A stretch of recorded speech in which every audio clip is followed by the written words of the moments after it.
me say this, Henry. So I think for a couple of, look, not just a couple of years, for 40 years, with one very obvious exception, I think that we have had successive administrations who have not recognized that America's economic power is not just a source of prosperity, but is also something that we should be willing to put to use to make the American people safer and healthier.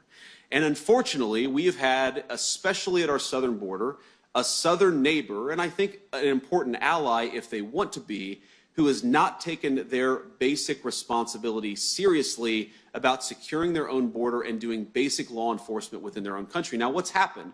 What's happened is that even in communities like East Palestine, you have seen a massive explosion in the amount of deadly, poisonous fentanyl that exists in this country.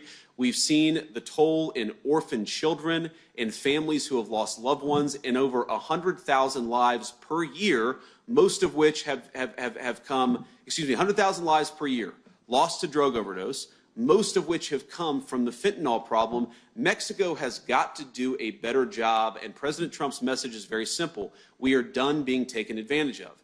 Now, actually, I was in the air. I talked to the president very briefly about this.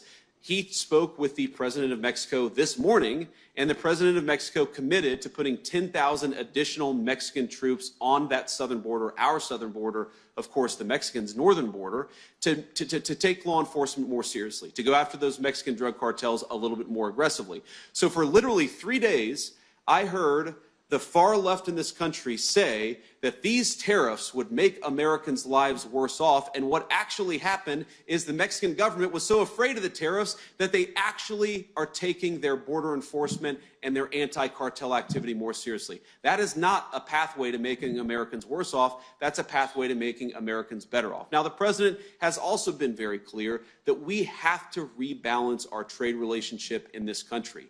Every single country, if you look even at our northern neighbors, Canada, do Americans realize that the Canadians charge massive, massive tariffs on our products that go into the country of Canada, including on our great agricultural products that people right here in the state of Ohio depend on? Well, if the Canadians are going to use their economic power to penalize Americans, I think it's totally reasonable for the American president to say, we're done being taken advantage of. We, of course, want to have a great relationship with Canada, but that goes both directions. And that's all his conduct and his activity of the last few days was about. We're done being taken advantage of in this country. We have got to rebalance the trade relationship between ourselves and our allies, ourselves and our adversaries. President Trump is committed to that.